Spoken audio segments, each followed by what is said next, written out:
the close down procedures did. That's what the masks have done. That's what the socially distancing has done.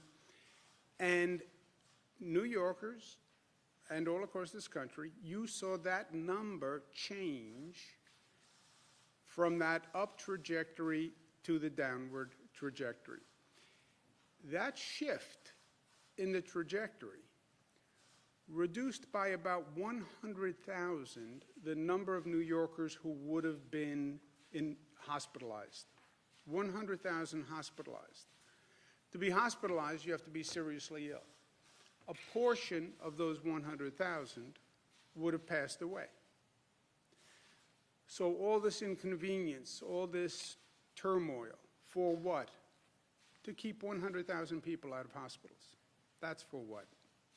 And the 100,000 people into hospitals would have overwhelmed the hospital system, would have been chaotic. That's where Italy was. And a number of those 100,000 would have died. So remember that context. And not just for the retrospective, but for the prospective. Our past actions changed the past trajectory. Our present actions will determine the future trajectory. It is that clear. It is cause and effect. You tell me what we do today, I will tell you the number of people sick tomorrow. So every day we get up, every day everyone says, oh my gosh, I have to do this again. Yes, but what you do today is going to determine the number of sick tomorrow. And New Yorkers have continued to do what they have to do, and you see that number of hospitalizations dropping. And that is all good news. And that is a credit to the community and the social conscience and the responsibility of New Yorkers. The question now is, as we're on the decline, how fast is the decline and how far is the decline? How low will the number actually wind up? Right now, we're at about 1,000 new cases per day, okay, in the 900s. 954, 933, 970, 973. That's 4 days. The day before that, it was 1,076. That looks like the number is flattening, is plateauing at about 900, 1,000 cases. 3, 4 days, 5 days, if you want to say, between 900 and 1,100. That is still too high a number of new cases to have every day. It's not where we were. It's a lot better than where we were, for sure. But 1,000 new cases every day is still a very high infection rate. It's still a burden on the hospital system. So we now want to take it to the next level. Let's drill down on those 1,000 new cases. Where are they coming from? Why is the infection rate continuing? Who's getting infected? And let's get more targeted in our response, right? We're fighting this statewide, but you have to wage the battle, wage the war on many fronts. It's a statewide battle. Now that we have it basically stabilized and on the decline, the enemy is on the run, the virus is reducing. Let's get more refined, more targeted. And I'm going to be speaking with the hospitals this afternoon and say that we want to get more specific information on those new cases that are coming in the door. Where are they coming from? Who are they? To see if we can come up with a more specific target. If you look at the past few days where the cases have been coming from, this is a 3-day, what they call rolling average. But you see, 17% from Manhattan. Much of it correlates to population, but much of it also correlates with downstate New York. 17% Manhattan, 17% Kings, 12% Bronx, 11% Queens, but then 10% Nassau, 7% Westchester, Suffolk. So it's a downstate region and then upstate, it's Erie County. So gives you a snapshot of where the cases are coming from, but we need more specific information to have a specific battle plan. Literally, where do the new cases come from? Are they essential workers? Are they people who are staying home and getting infected by a family member? Or are they essential workers who are still traveling and possibly getting infected at work? Where do they work? How do they commute? Is this a question of getting infected on public transportation? We just announced new subway buses, Long Island Railroad, Metro North protocols. Where in the state are these people who are being transferred from a nursing home? What's their sex? What's their age? What's their previous health status? What are the demographics? Let's get more specific information from the hospitals to see if we can come up with a strategy that is more tailored to the reduction of these 1,000 cases per day. The number of deaths, 289, lower than it has been, but still tragic and terrible. And all the good numbers, all the good news, for me, every day, this number just wipes that all away. We announced a statewide policy for our schools. We did it last March 18th. We said that we were going to close schools all across the state, K-12 and higher education schools. We waived what was called the 180-day requirement, which was the state regulation that schools had to have 180 days of teaching. Schools then transferred to distance learning programs, meal delivery services, child care options for essential workers. That has actually worked out well, not perfectly. We had to do it in a rush, but there are lessons that we can learn here that could change teaching going forward and teaching in these types of situations going forward. But it did work. It basically functioned well. And teachers did a phenomenal job stepping up to do this. It was a hardship on everyone, but we made the best of the situation. Colleges and universities were also moved to distance learning. Campuses were closed unless a student really needed housing on the campus. Schools, obviously, by definition, have higher density. They have transportation issues, kids who are getting on a bus. We didn't have the protective measures to put in place. You have 700 public school districts, 4,800 schools in this state. Then you have 1,800 private schools, 89 SUNY and CUNY campuses, 100 private colleges, and total is 4.2 million students. So the decisions on the education system are obviously critically important. We must protect our children. Every parent, every citizen feels that. We must protect our students. We have to protect our educators. And given the circumstances that we're in and the precautions that would have to be put in place to come up with a plan to reopen schools with all those new protocols, how do you operate a school that's socially distanced, with masks, without gatherings, with a public transportation system that has a lower number of students on it? How would you get that plan up and running? We don't think it's possible to do that in a way that would keep our children and students and educators safe. So we're going to have the schools remain closed for the rest of the year. We're going to continue the distance learning programs. Schools have asked about summer school and whether we'll have attendance in schools for summer school. That decision will be made by the end of this month. Again, nobody can predict what the situation is going to be 3-4 weeks from now. So we're trying to stage decisions at intervals that give us the information, but also enough time for people to make the preparations they need to make. So any decisions on summer schools will be made by the end of this month.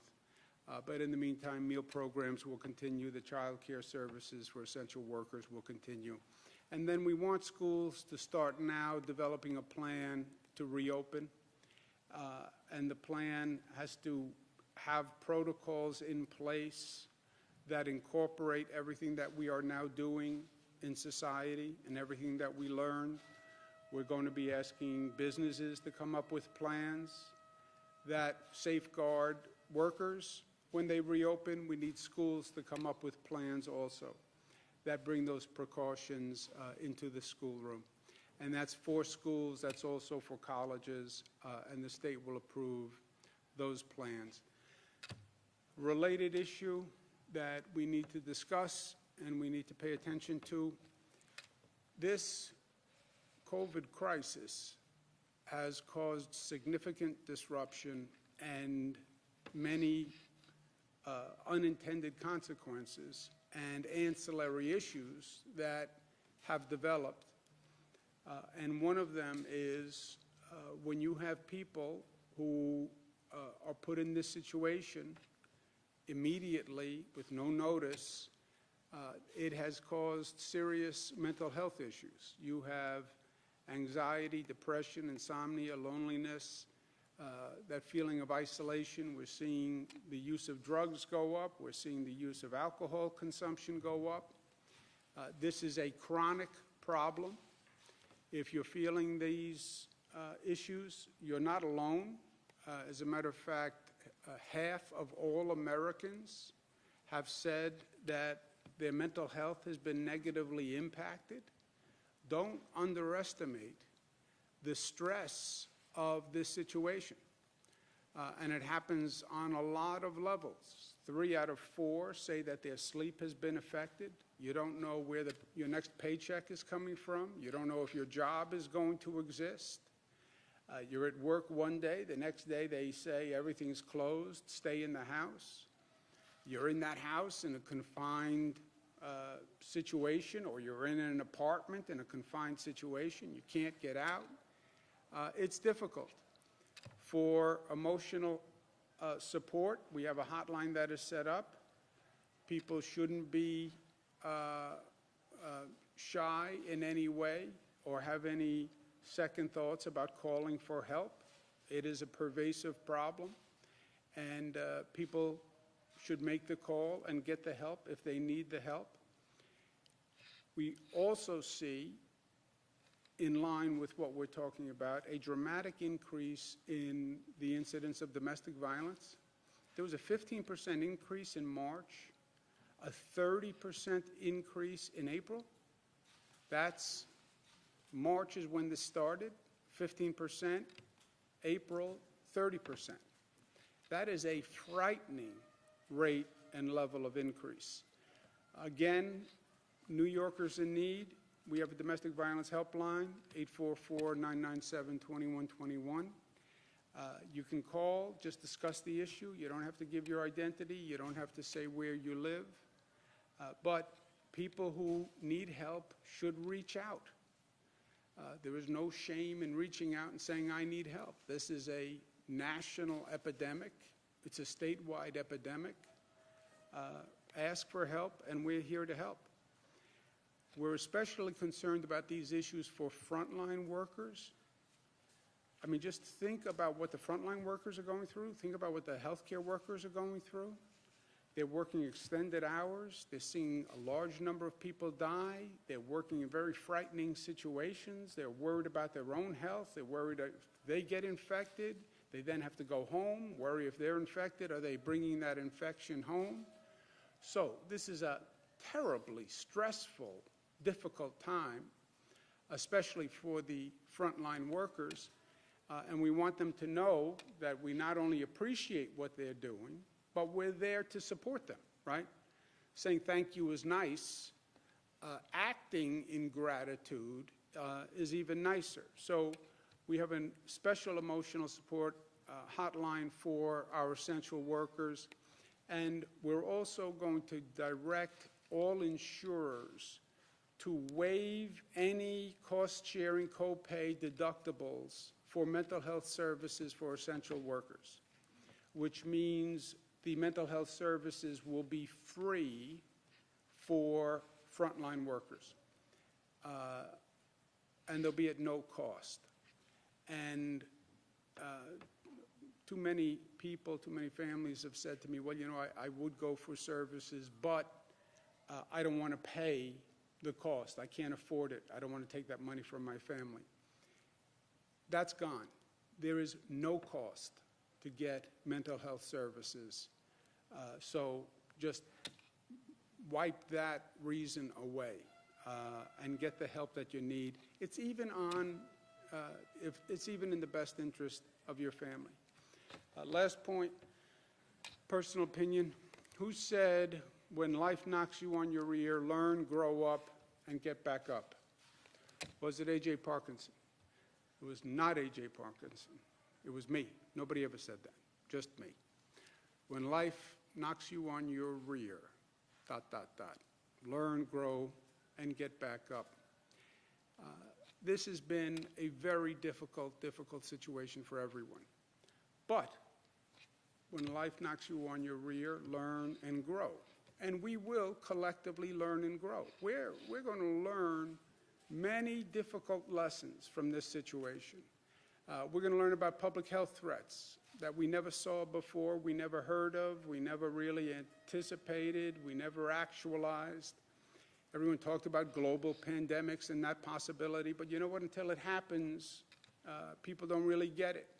Our hospital system and how that works and how it works in an emergency, how teleeducation works, how telemedicine works, how you keep society functioning during an emergency, how you communicate to people the dangers of a situation without panicking people, because you still need essential workers to come out and do their job. You don't want to panic people where they say, I'm not leaving the house. But you need to communicate the facts so people act responsibly. How do you do that in a short period of time? What do you do about public transportation? We learned a whole lesson with the downstate public transportation system. So there'll be a lot to learn from this, which we will learn and we will be the better for. I believe that. And that's part of life. In the meantime, we have to go day to day, and we try to make the best of a bad situation. You try to find that silver lining through the dark clouds. All of us try to do it in our own way. Everybody is struggling with it in their own way. And that's all across the board. In many ways, this is the great equalizer. It doesn't matter who you are, where you are. This impacts your life dramatically. But personally, if you work at it, maybe you can find a little silver lining. I'm sitting there last night with my daughter, Michaela. She's my baby. The baby is now 22. And she says to me, you know, Dad, think about it. I've spent more time with you now than I will probably spend with you in the rest of my adult life. I said, wow, what does that mean? She said, well, think about it. I've been with you for over a month. I won't be with you for another month for the rest of my adult life, which is kind of jarring because I still think of her as my baby. But you know what? That's probably right. You know, she's 22, she's going to go off, do whatever she does, and then you see her at holidays for a few hours here, maybe you steal a Saturday once in a while. Reminded me of the Harry Chapin song, Cats in the Cradle, which was a great old song from a great man, great New Yorker too. But these are, with all the bizarreness, I haven't been able to see my mother in 2 months. But I have my daughter probably for a longer period of time than I'll probably have for the rest of her adult life. That's probably true. So you try to find the silver lining. You try to stay positive. We stay socially distanced, but we stay spiritually connected. New Yorkers have been so supportive of each other. You can feel it. There's a spirit of community and mutuality. People are there to help one another. People understand that everybody's going through this. Everybody's in stress. You look at the way people have complied with these rules, as annoying as they are, masks, 6 feet, this. That's out of respect one for the other. I love the metaphor of the mask. The mask does not protect me. I wear the mask to protect you. What a beautiful sign of caring, of mutuality. I wear a mask to protect you. That's the spirit, even in this terrible time of difficulty. So yes, you can be socially distanced, but you can be spiritually connected and closer in ways you've never been before. And I believe that's where we are. Because we are New York tough, which means tough, smart, united, disciplined, and loving. Questions? When will states start to submit their reopening plans? Could schools start to reopen as early as this fall, possibly sooner? We're hearing that New York City, their teachers are looking at remote learning possibly in the fall. So I was just wondering about the timeline of all this and what could happen at the earliest. There will be no opening of any school in the state for the remainder of the academic calendar year. We have to decide on summer school. That decision will be made by the end of May. There is no decision on the fall because the fall is a long time away. When will schools start to have to be submitting their plans by? It depends when they're going to open. But they should start preparing their plans now because this is going to be a real exercise. We're talking about how manufacturing companies socially distance, how construction companies socially distance. How does a school socially distance? This bizarre setup here, right? Look at this room. How do you run a school like this? How many more rooms would you need to do this? How many more buses do you need to socially distance on a bus? There's a whole, how about a cafeteria? There's a whole set of questions. How about a dorm room? So they should start working on those plans now. How do you ensure that free and available child care? Just to follow up on what Marina's asking, do you think that teachers can realistically do this and school administrators? I mean, kids are kids. They're going to want to run around and be together in a school setting. Well, look, that is a very good question, Karen, and that's what we, talking to people all across the state, educators all across the state, you can come up with a plan, which is, by the way, very hard, right? They talk about spatial requirements. If you did this, if you required this in a classroom, how many more classrooms would you need in a building, right? But then there's the other question of K to 12, and then how do I get students not to socially distance? How do you tell a 10-year-old to socially distance? So we're going to err on the side of caution now. That's for the rest of the school year. Summer school, you would need to see, in my opinion, a drop in or stabilization of the infection rate for a period of time because kids are going to be kids. I think you're right. At the same time, the schools are going to lose money.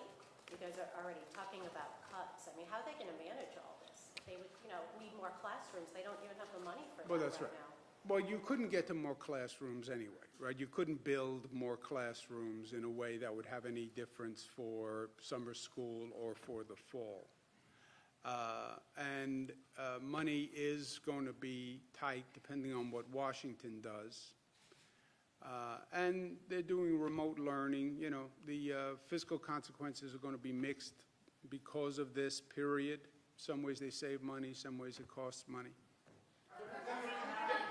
Governor, sorry to harp on this, but do you anticipate a decision on pause this week again in terms of businesses? May 15th is the decision on pause. So will you announce it prior to that, or? We'll announce it prior to May 15th. And also, just to follow up, it's been 2 months since the first case was reported. You spoke today of what we have accomplished, and yet there's 18,000 people dead at least, over 300,000 people sick. How would you evaluate your performance during this crisis? Tried my best. On the regional reopening, you said that Connecticut, New York, and New Jersey should try to coordinate. The Connecticut governor announced that as of May 20th, some restaurants can open their outdoor areas, museums and zoos can open outdoor areas. Should New Yorkers expect that to happen here as well? Well, we're aware of what New Jersey's doing, what Connecticut's doing. We're trying to coordinate with those states. I've said from day one, you will not have uniform policies across all the states, but knowing what other states are going to do, because a state can have a significant effect on a neighboring state, knowing what they do is helpful. And then at the appropriate time, we'll make those decisions. The decisions around summer activities are very difficult. You want to look at the tension. You want to get people out of their homes, give them something to do, but you want to keep the infection rate down. You have these mental health issues, you have domestic violence issues, you have a lot going on, so you do want a relief valve, right? It's going to get hot in the summer, hopefully, and you want to have a level of activity. You don't want to overwhelm a neighboring state by keeping everything closed, but you don't want to have high density and violation of social distancing. So that's what we're trying to work through for the summer activities. We have a little more time, and we're talking about that now. Jesse, to go back to your question for a second. I can tell you this. New Yorkers did an extraordinary job and reduced the rate of hospitalizations by about 100,000 and saved thousands of lives. So kudos to New Yorkers. What's the geriatric center? It was they had around 100 suspected coronavirus deaths, but the state only had around 13 on hand. They had bodies outside in storage containers. Is there going to be an investigation into the Isabella Geriatric Center, and is there a way that there can be more investigation into some of these coronavirus suspected deaths? Well, we have the joint effort between the Attorney General and the Department of Health that is going to investigate systemically how nursing homes handled this situation, and specifically individual problem areas that we've seen in nursing homes. So that will certainly be part of the Attorney General and the Department of Health investigation. Will there be an investigation into that specific nursing home? Do you know the facts? Well, we have 613 nursing homes. We investigate anything that comes up. If there's a concern, we will go in there, find out, and report back. Some of these deaths are going into hospitals. Is there a way to connect those from hospitals? I mean, some of these deaths are saying are in hospitals, but they're actually from nursing homes. Is there going to be more of a, uniform way of reporting these deaths? There is a formal, I understand your question. There is a formal process of how we go in to investigate, try to find out what happened, what were the events, what could we do to prevent that in the future, and we're addressing all of them, and whether it's tied to a hospital, tied to the nursing home, or both. Just so you're clear on the facts now, what we're doing, we report hospital deaths and nursing home deaths separately.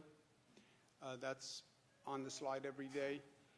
The question we're now asking the hospitals, one of the questions that I posed, was someone transferred from a nursing home to a hospital and then passed away in the hospital?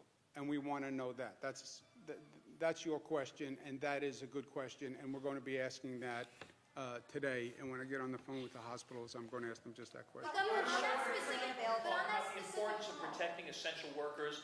You're disinfecting subway cars and buses in New York City. We're hearing from essential workers in grocery stores who tell us they're overwhelmed by people who are rushing to the store, who are not wearing masks, who are not practicing social distancing. And so I guess the question is, should these stores be refusing to allow customers in who are not wearing masks? And if one of those essential employees is fearful of showing up for work, can they be denied unemployment benefits? The unemployment benefit denial, I don't know. Maybe it's a legal question. I don't know.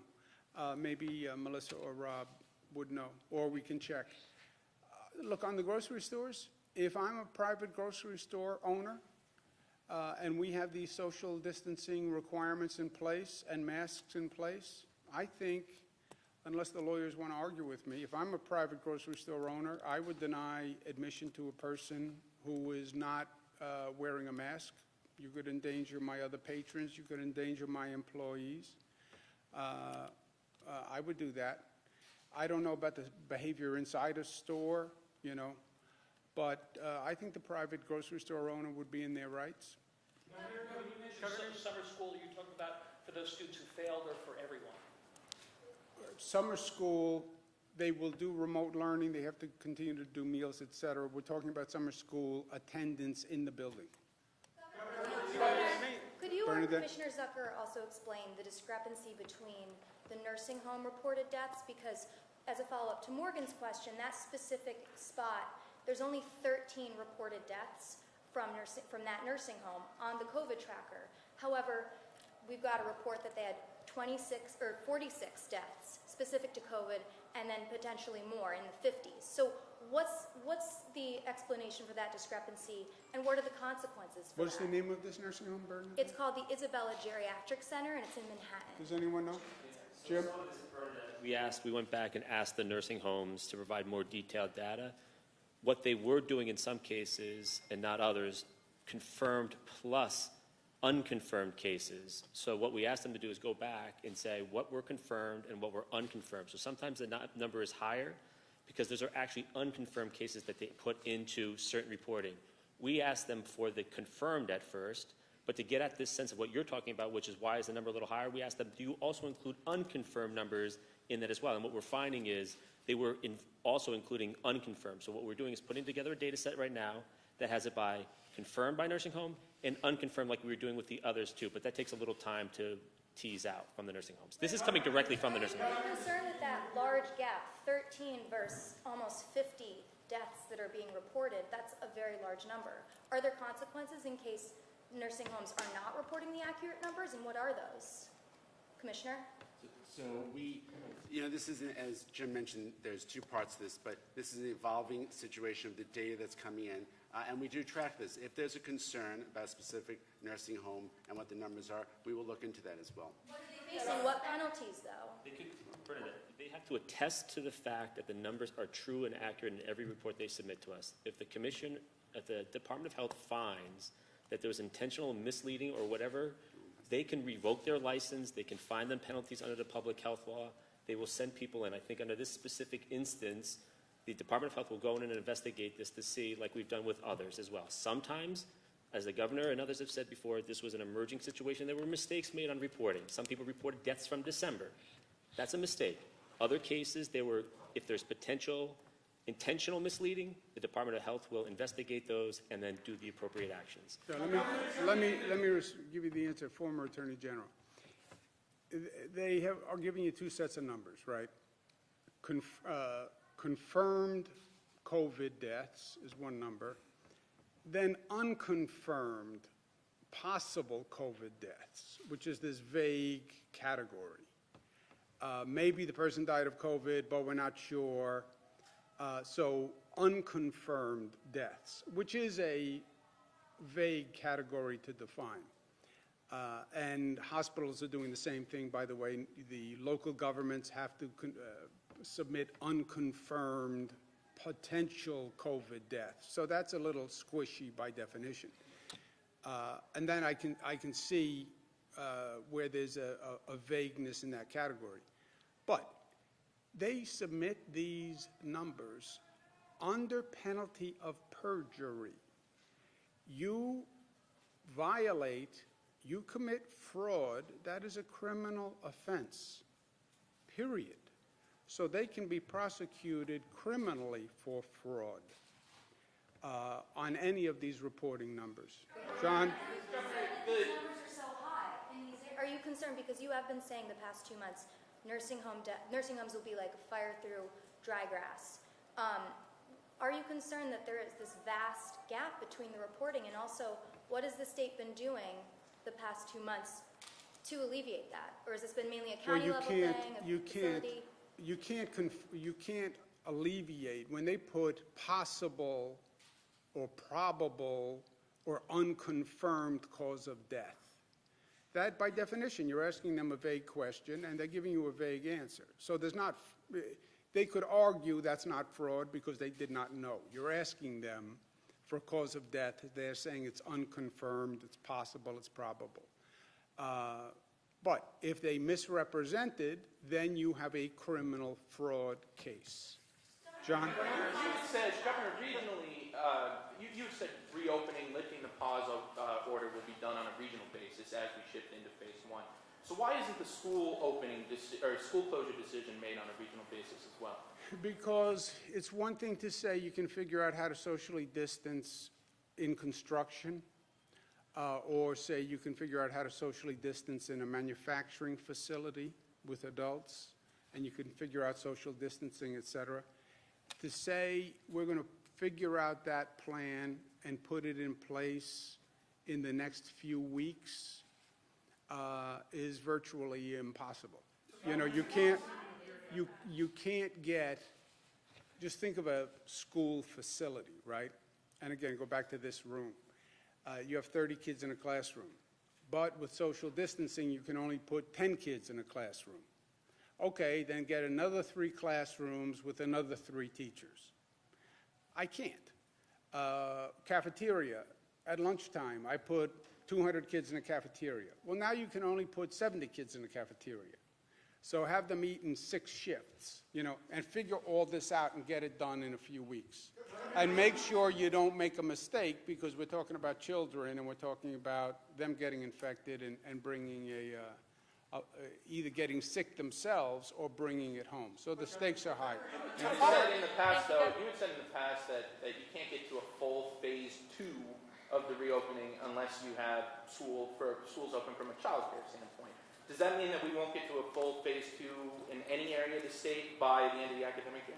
Well, during the academic year, you would need to get to a full phase 2, the schools to be operational, right? You can't say, okay, everybody in the state go back to work, but the schools are closed. It'd be very hard for part of the workforce to do that. But you're at the end of the school year anyway here in a few weeks, right? And then you're in the summer months, and then the big question is going to be September. Are you ready to reopen the schools in September? And if you don't, then you can argue you're not going to be ready for a full business opening if you're not opening the schools in September. I think that's true. Governor, to press on Governor, that. Let me just make sure everyone asks I a have question. 2 questions. I hope you'll answer both. First off, I mean, there's a huge protest. This time, there's 2 protests going on outside. I know you can hear this time because I can hear in here. So I went and talked to them. I wanted to know what was going on.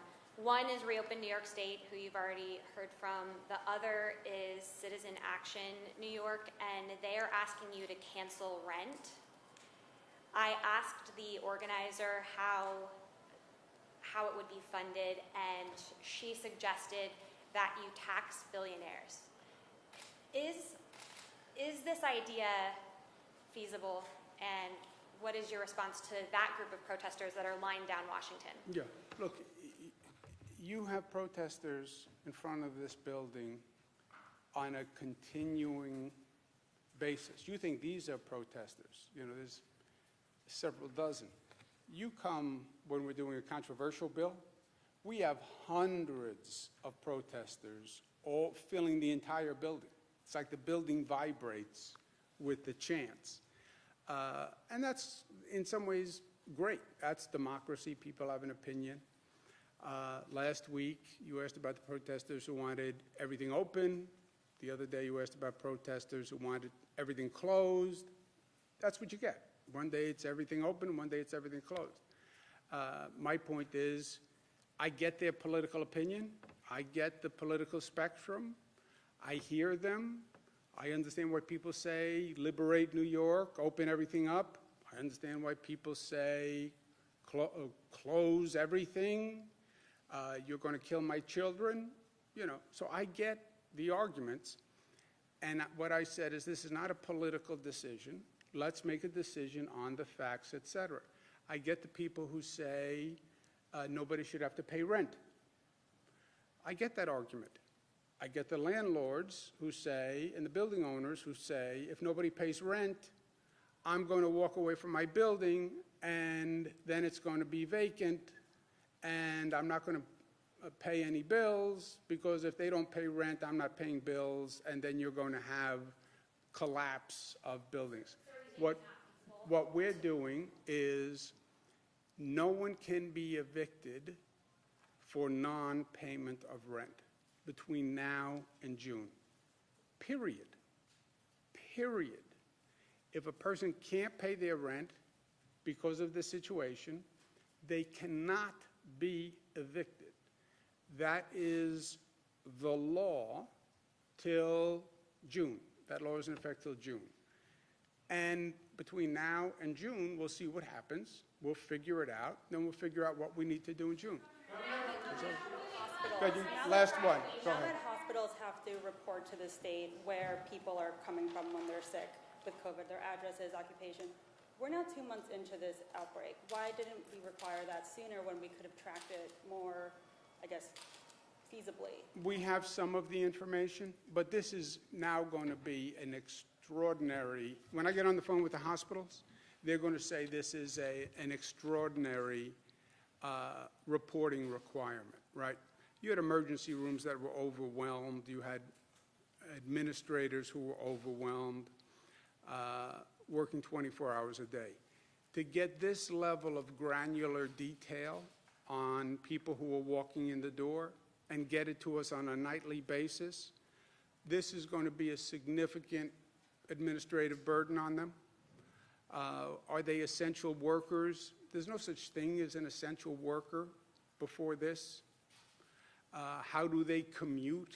That's a question that I don't think has ever been asked of a patient before, you know. If you are an essential worker, where do you work? You know, these are not questions that the healthcare system ever asks. But since it's down to 1,000 new cases per day, I'm going to say to the hospitals, I understand it's a burden, but it's 1,000 people statewide. It's only several hundred in downstate New York. I understand the burden. The volume is a little lower. This is a little granular. It is more detailed than anything you've ever done. But it's important for us to get it now so we can come up with a more specific, targeted plan. Okay, guys, thank you very much. Thank you. Thank you. I'll see you tomorrow.